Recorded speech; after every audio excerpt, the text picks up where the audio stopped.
伫咧表弟德南呢，有一间幼稚园，着家长指控这教保员，这有可能是一个4岁查某囡仔，伊困无饱伫咧翻，着甲这个查某囡仔塞去弄壁，害这囡仔头壳着伤2、2针。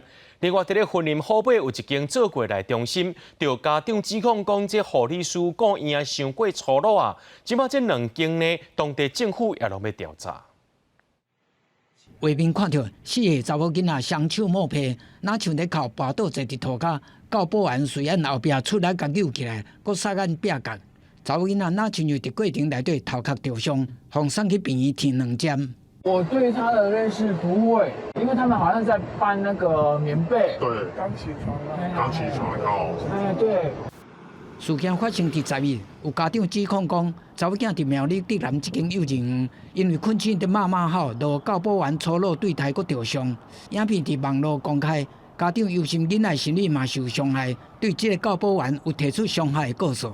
苗栗县教育处讲，已经甲这个教保员停职调查。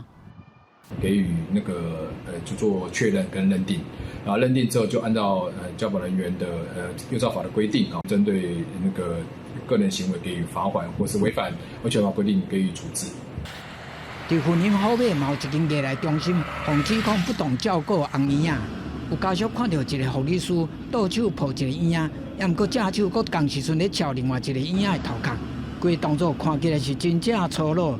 家属真忧心囡仔会着伤。哦，都没有啦，都没有问题，就好像说我给你吐痰吐几年那样。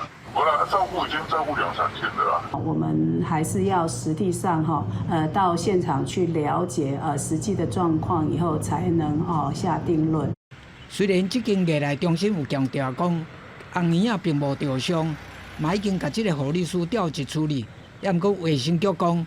这间夜来中心同时阵，嘛去互人检举讲有违法提供护理甲医疗行为，会做一届来调查清楚。